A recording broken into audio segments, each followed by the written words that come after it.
Yes, I must have food and water. U.S. Israel stop the slaughter. Yes, I must have food and water. Yes, I must have food and water.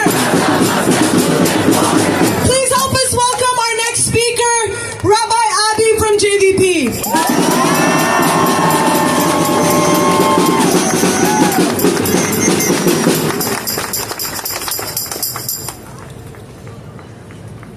I don't want to be here. Do any of you want to be here? I don't want to be here. Over the past few days, since this Sunday, Jews around the world have been in a period of mourning. A period that remembers a time when zealotry and nationalism, fueled by senseless hate, brought unbelievable destruction. And as part of that, one of the books that I've been reading is called Eicha, the Book of Lamentations. And there's a horrible line in there that has stayed with me over the past few months.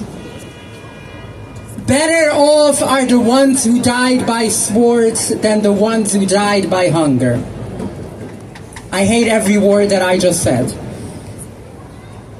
We should not be living in a world where we have to think, is it better to die by hunger or is it better to die from bombs? Because none of these are remotely or ever justifiable. My name is Avi Stein. I'm a member of the Jewish Voice for Peace Rabbinical Council, and I'm also a founding member of Rabbis for Ceasefire. And when we started, and I can't believe I'm saying this, almost 2 years ago, we were very clear at the time that the concept of a ceasefire is below the bare minimum. We want liberation, we want an end to the occupation, we want justice. But here we are, and instead of ceasefire, we're talking about stop killing people from hunger. We are horribly moving in the wrong direction. 3 times a day there's a prayer that we say that we want to fix the world in a kingdom of God, but the name for God that is used is one that means enough. We're talking about a bare minimum where we are screaming enough. We want to fight for liberation. We want to fight for people's rights to thrive, to live on their land, to have self-determination. But here we are, and we're trying to scream that just in the next 24 hours, more and more children and adults and 2 million people are in the danger of dying by something that we created.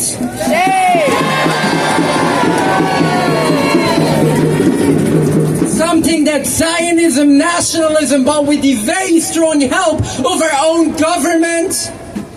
Every person that dies from hunger is part of this genocide, and I don't know how else to say it, but it's on all of us. Whether I like it or not, our tax dollars have gone to that, and whether I like it or not, and I've been in the streets since October of 2023, and I don't think we have done enough because this is still happening. We had a good example just last week when Israel bombed the church. I don't accept that it was a mistake.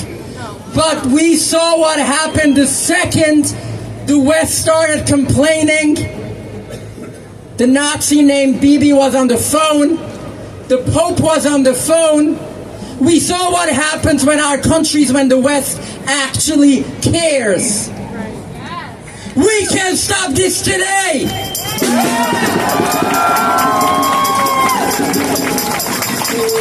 And I know that we're going to keep fighting.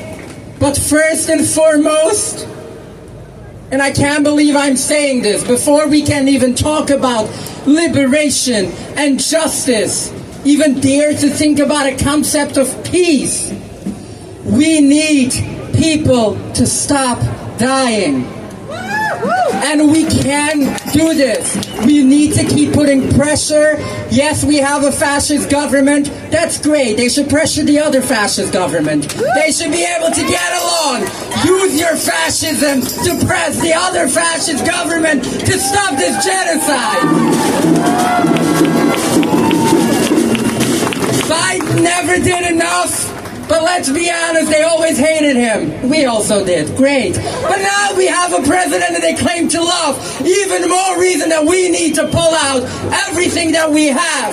The UN is saying that they have enough food for every person in Gaza for 3 months. There is no excuse on the planet for the fact that that food is not in Gaza right now.